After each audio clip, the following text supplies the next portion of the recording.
So if you think about it, like how do you progress in poker? It's just like getting better at your strategies. And the way to get better at your strategies is to work that outside of the tables, because there is this myth about people, wow, you just play a lot and then you get the feeling for the game, which I think is reasonable. Like people that been playing for a long time, they have this feeling for the game. They know a couple. Here I will use a half pot. Use a half pot size, and let's see how it goes. We do get call. We hit 10. I mean, he does have quite a bunch of 10s, but I'm blocking king 10. And at the same time, he might have pocket pairs. He might also have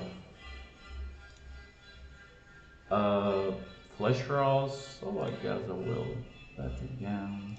And here I started to bigger bet.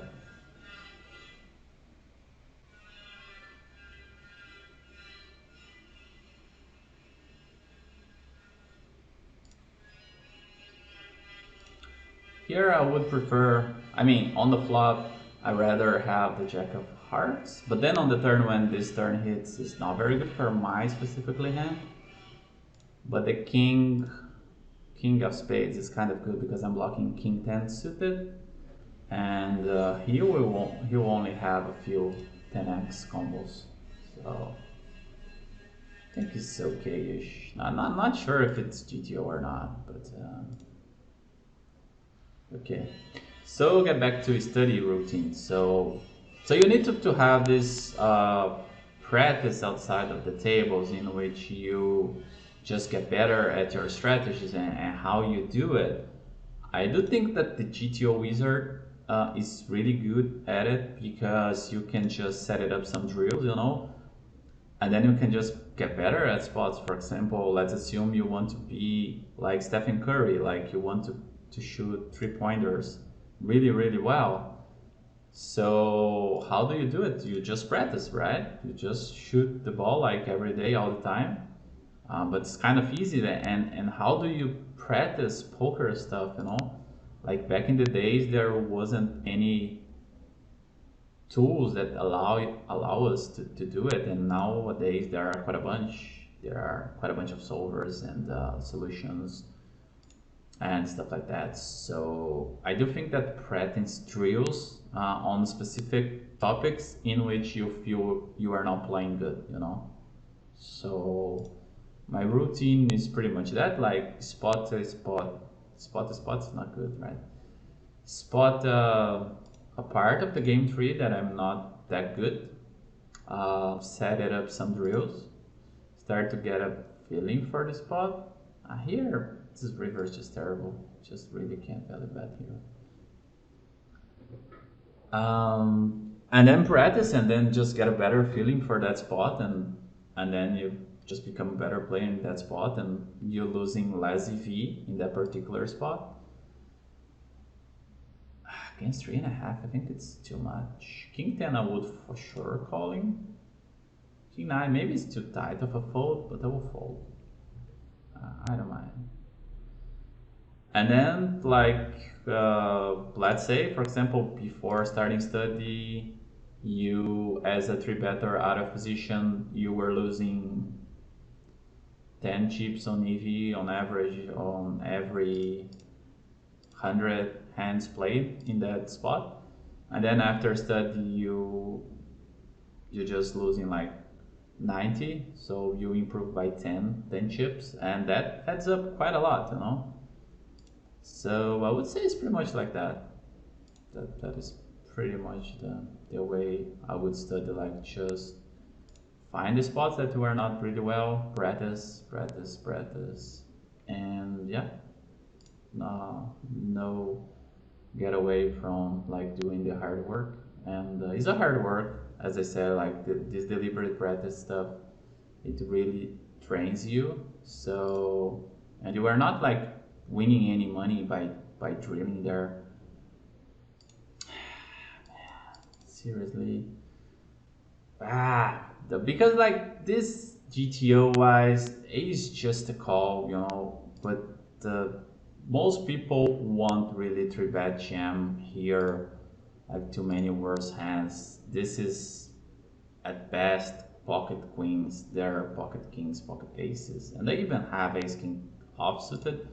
So I'll fold here, pretty tight fold as well. But if I had ace king suited, then I guess I just have to get it in. But I mean, if I was if I were at the hijack and then we are hijack against cutoff, then I think it's totally reasonable. But against the under the gun on the Zoom games, I mean, yeah, it's only a few guys that really does those shows light, you know. So I don't think we are winning a lot of EV there. 2-7 suited is a pretty bad hand, but the guy has a short stack which looks like recreational, so I would just lame try to see the flop. And then once he raises, I will just fold, because what happens is most people don't really care about limped pots. And once the guy raises, he kind of trying to say that he has something at least reasonable. And I have a terrible hand, so it's king 5, definitely calling.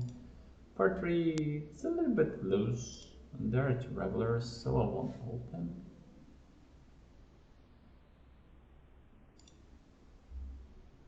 And let's see, this guy's kind of a special guy.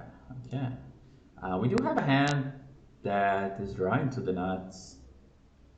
So I guess I will start with the half pot c-bet. And 8-7, we're gonna defend for sure.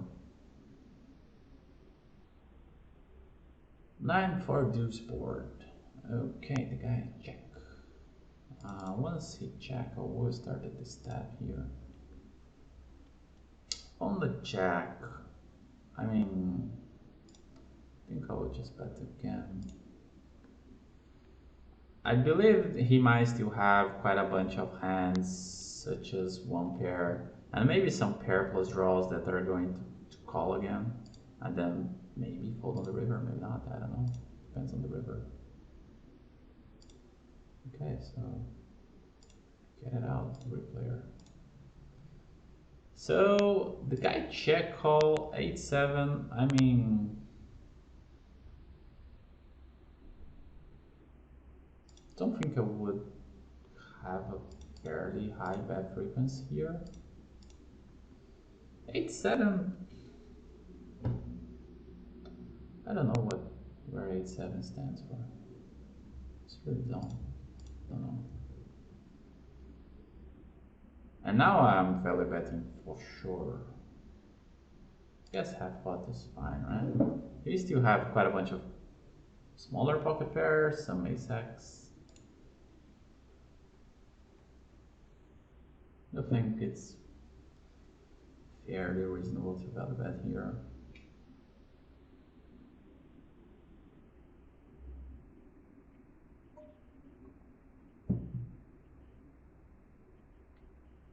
Seven deuce. I mean, 7 deuce against under the gun range. You can't be that good to limp here. You are just too screwed against the under the gun range, right?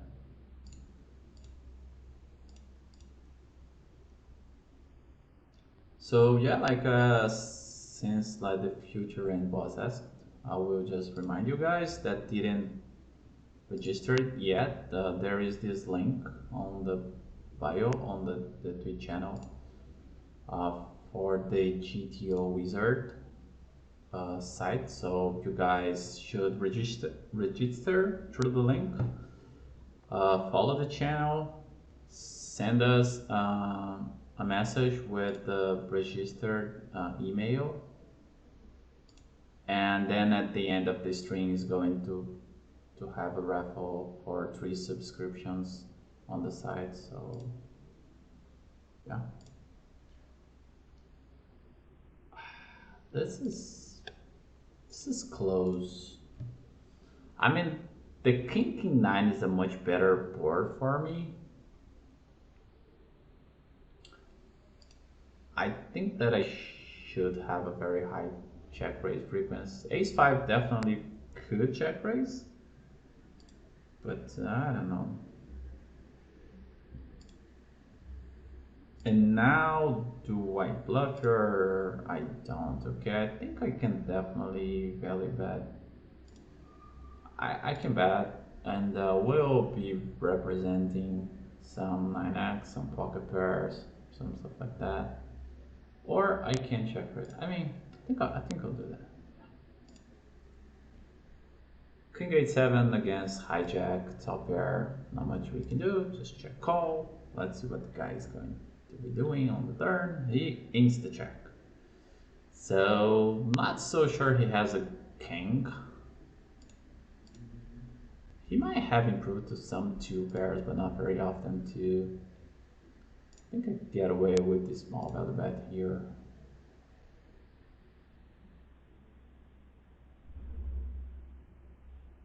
Yeah, the guy's just on call, man. Come on.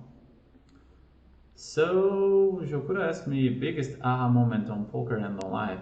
Oh, that's a good one, actually. Really good one. Really good one.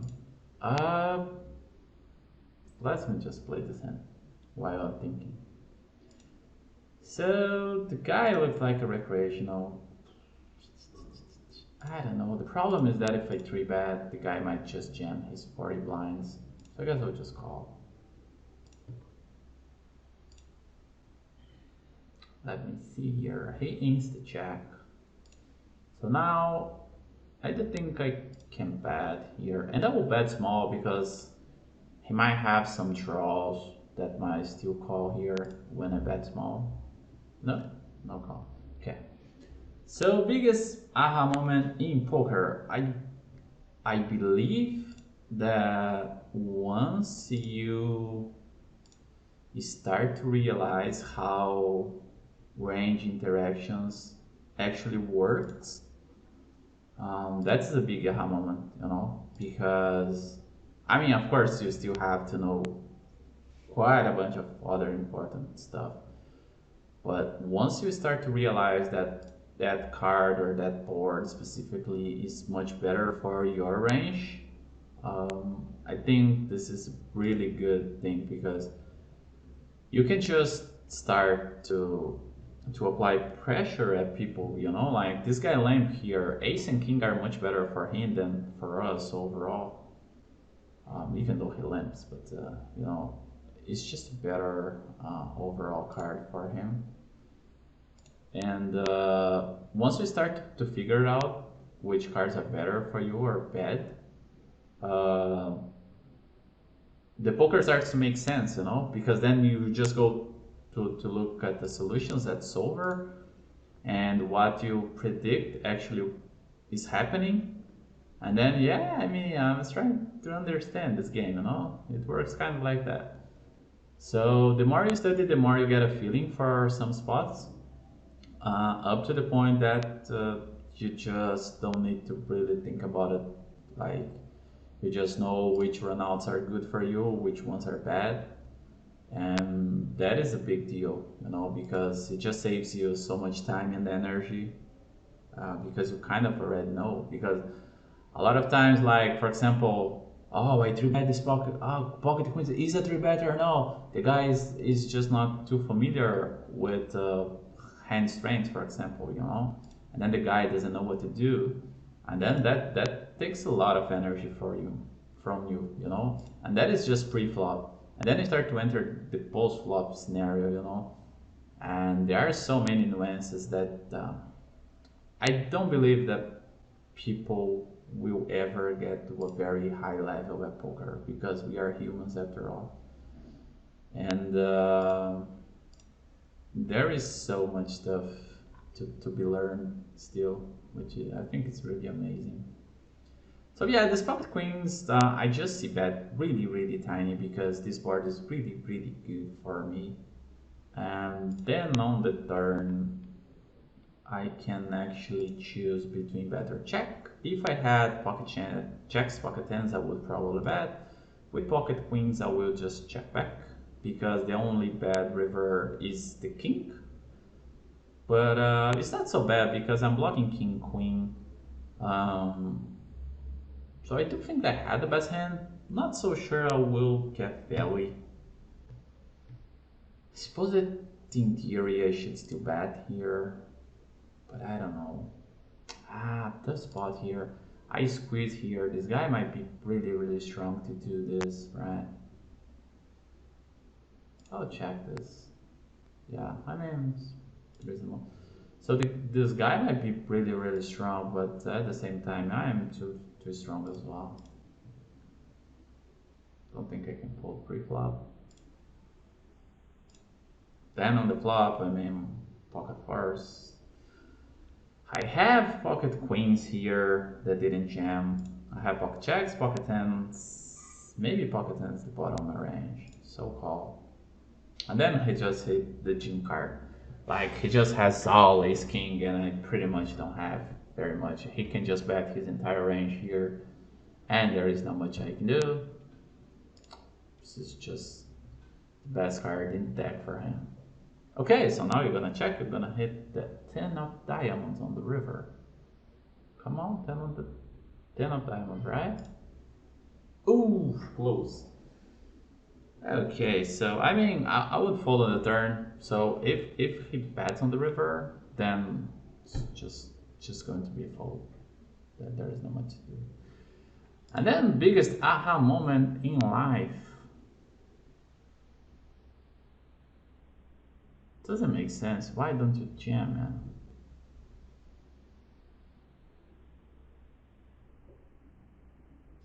I won't call.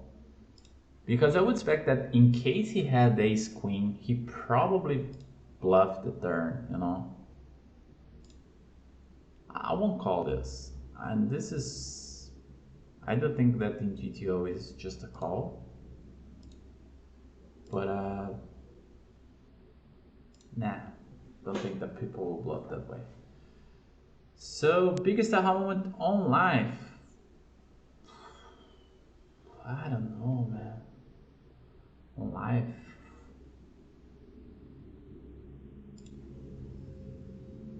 I don't know, like every day it just seems that I'm just learning so much stuff, like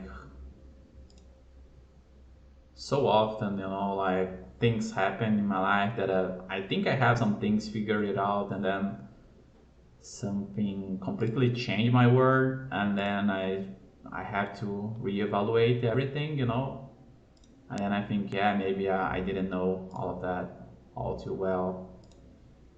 So it's tough, but I want to answer.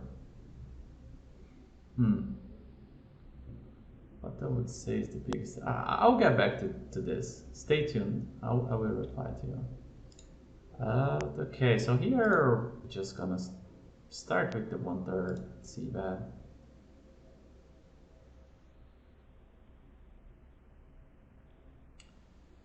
Queen 7 5 4 2 tone. I guess I can go ahead and bet small here.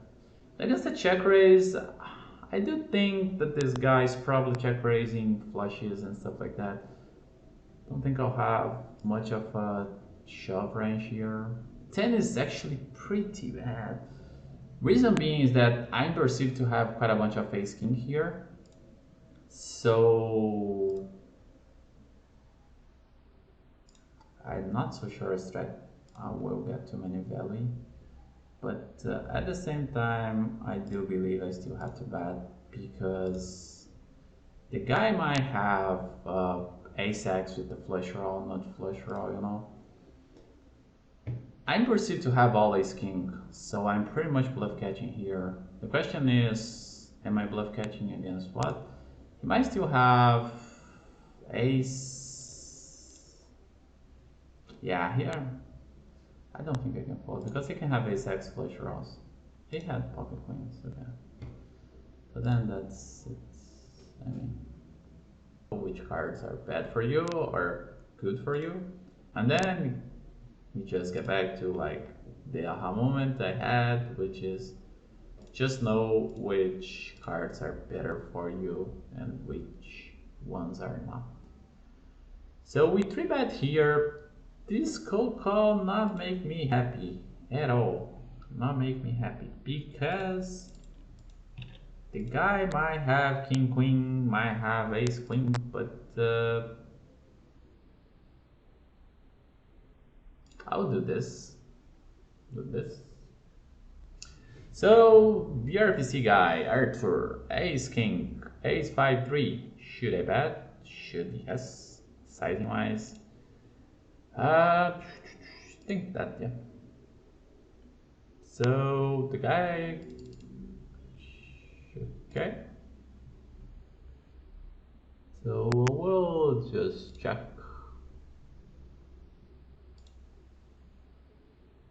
Yeah, okay. So just fold. Microbiologist. My sister actually is microbiologist.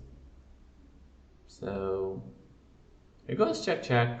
Then on the river, do I want to bet? I don't think I want to bet. Don't think I can shove. If, in case I had, in case I had ace king, I would probably see bet the flop. But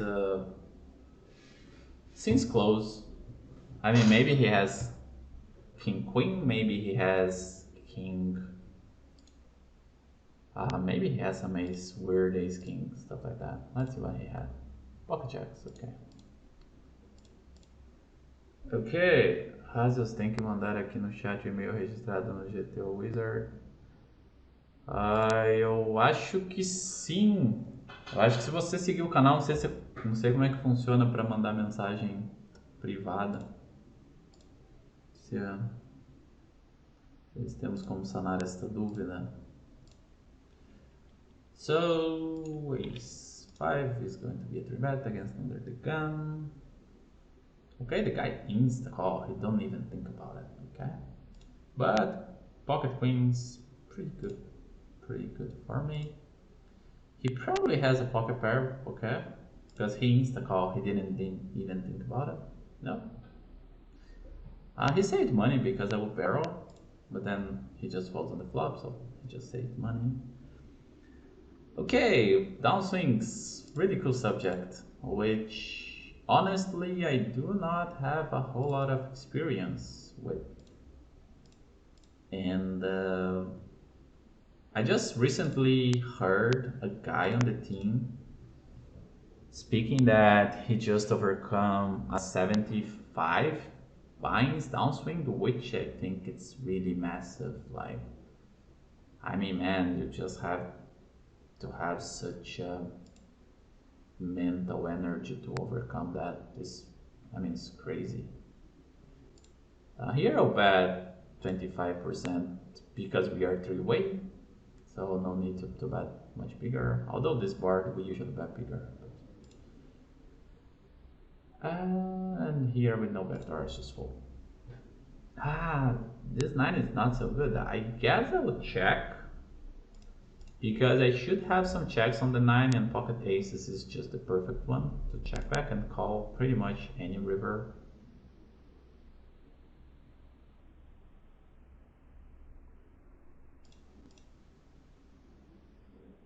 Okay, so there we go. I'm gonna bet, the guy is gonna jam, and then we are in a very bad place. But assuming the guy does not jam, I'm just gonna bet. Just don't jam, man. Don't jam. Don't.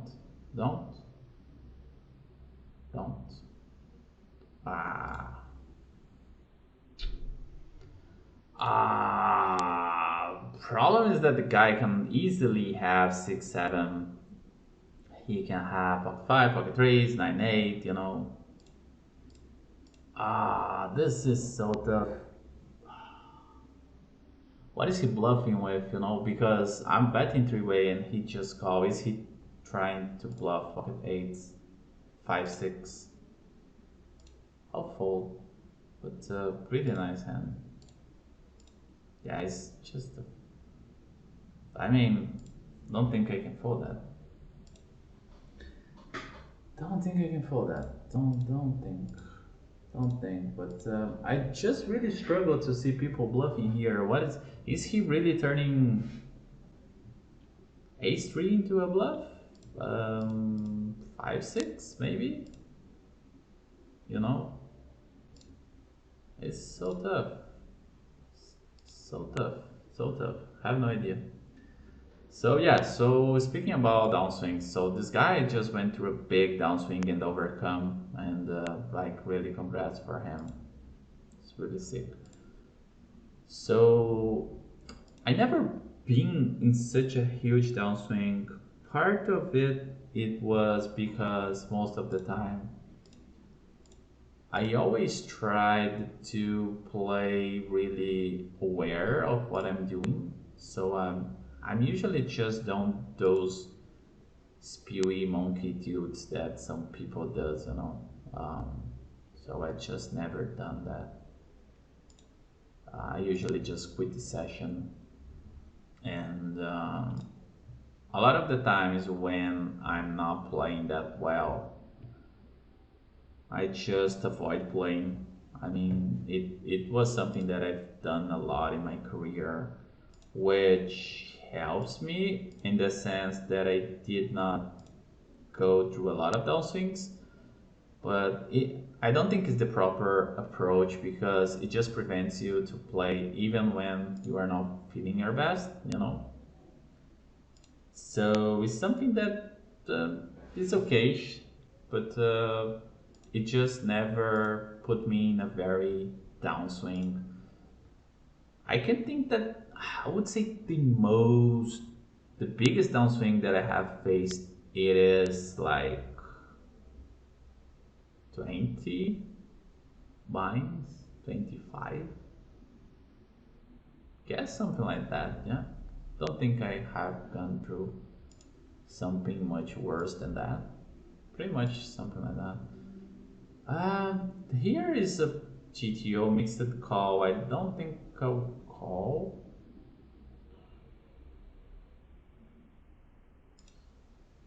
I don't think. I think it's mixed one, but I'll fold there. Just fold, lots of folds. People don't bluff in a whole lot of spots. They bluff in some special spots, you know, like this King 10 guy that bluff on the river when I bet 1/3. So there are some spots that people do bluff, but others they don't. Ace Jack 10, awesome board for me, but mono is not so good. I think I'll start to check. Ace 10-9, awesome board for me as well. Just gonna start a small bet too. So when the 4 clubs comes, I think I'll just check back, try to show down my hand. And when the flush hit, I don't think I can bet a lot. 10 check, definitely not a value bet, not a bluff, so just a check. And we still need to defend here if the guy bet, because like he's not betting one pair here, so he either has a flush or air. So call. Okay, I have to call. Can't really fold here. So top pair, check, check, check, check, check. A lot of checks, and is a small bet. I think I should call. Yeah, and the 10 jack we win against Queen 9, which I don't know why the guy bet on the turn. Maybe he was trying to bluff and then lost his courage on the river. I don't know. So yeah, like there are a few spots that people do some weird stuff. Ace Jack is just a far bet. 1DCS, hello guy, how are you doing? How bigger should be our win rate when we play regular tables instead of Zoom? So you asked specifically against an L50, and I know a friend of mine which have a sick win rate at an L50. So I think it's pretty possible to have a very good win rate there. And by good win rate, I mean 8 BB, 10 BB, something like that. Because, okay, so just bad. Because you are only allowed to play 4 tables, right? So let's assume you only play 4 tables on stars. So you are usually just playing on good tables, table selecting really well. This board, I guess I have to check a lot, and I will check raise this hand. I think it's a nice one.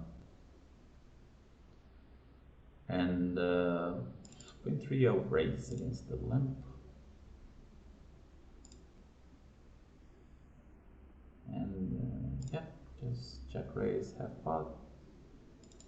And that. Okay, we hit the nuts. The nuts is good, right? So when we have a flush, we get to bet small, I guess, or we can check. I think both options are fine. I think I prefer the bet small.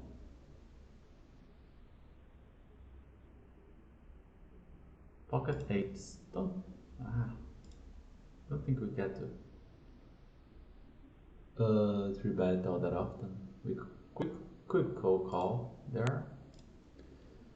Okay, so now he does have a stand a7, but I mean it's still blind versus blind. I'm pretty strong, so don't think I can overbet right now.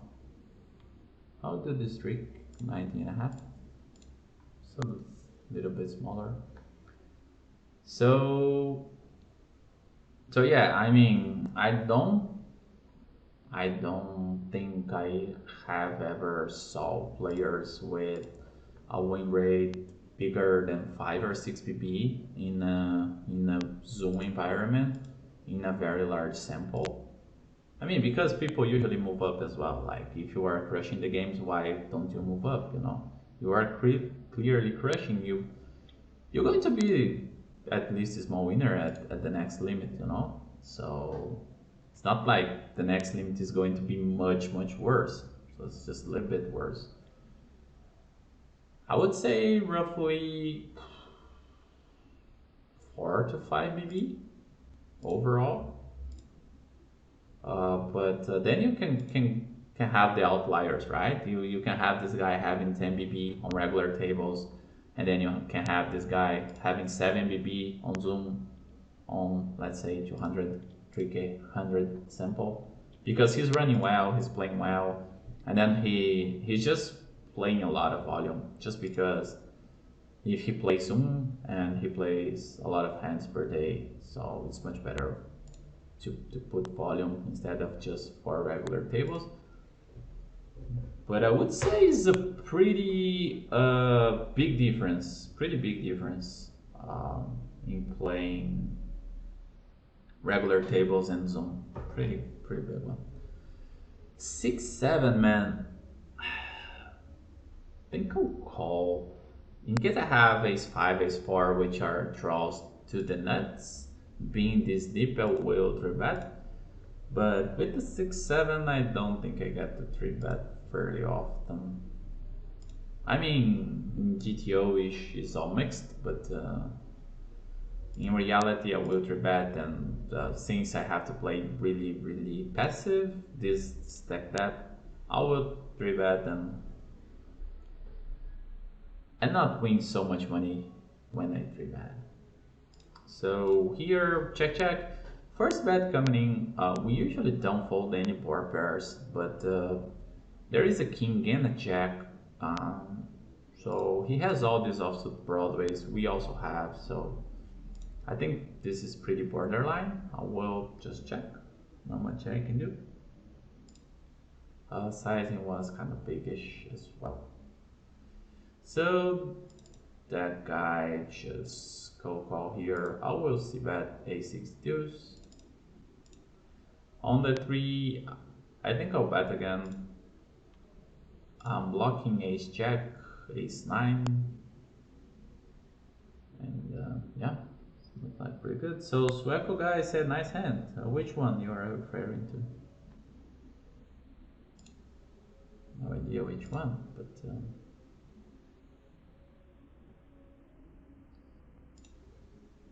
yeah. So yeah, I mean, just to remember, you guys, there is this raffle. It's going to happen on the GTO Wizard. So if you don't know yet, just follow the channel, register through the link below, and send your email through direct message. And then at the end of the stream is going to have a raffle for 3 subscriptions for 1 month, and then you can just try the service. I do think it's a pretty good one. I'm not really selling this stuff for you guys. It's just because I know it and I know it is pretty good. So I think if you are really serious about studying your game, I think it's a pretty good one. There are solvers as well, of course, but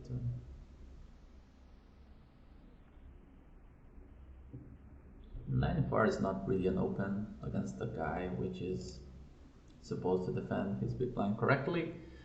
King 8-4 is still like we 3-bet more polar, but King 8-4 is so good, man. So good. It's just so good that I had to see bet this. I'll call. I won't fold.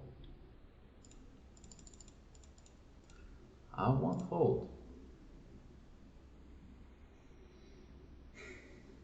So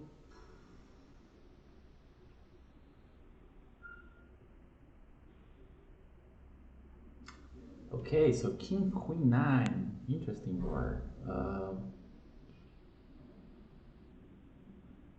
think I get to bet this, and he check raise here. Now he's checking, so 60. I think I'll bet this half pot. King Queen 9 for Jack 10 is possible. King Queen is possible, pocket queens is possible, nines is possible, flushes are possible. So don't think we get to bet a lot here. Fairly high check frequency spot. And then ace king, which in normal conditions would be just a value bet. Now it's just not. It's just a check and a bluff catch spot. And when he picks this size, it just makes me much happier to call, because it just makes me easier to call because of the size. Okay, thank you, sir. And very big c-bet, but I have to call. I just have a nice hand to call. And let's see what he had. King 10. Wow, okay. So now we actually run a little bit hot. So against this half pot, I don't have a backdoor flush, so I will fold. In case I have backdoor flush, I probably call here.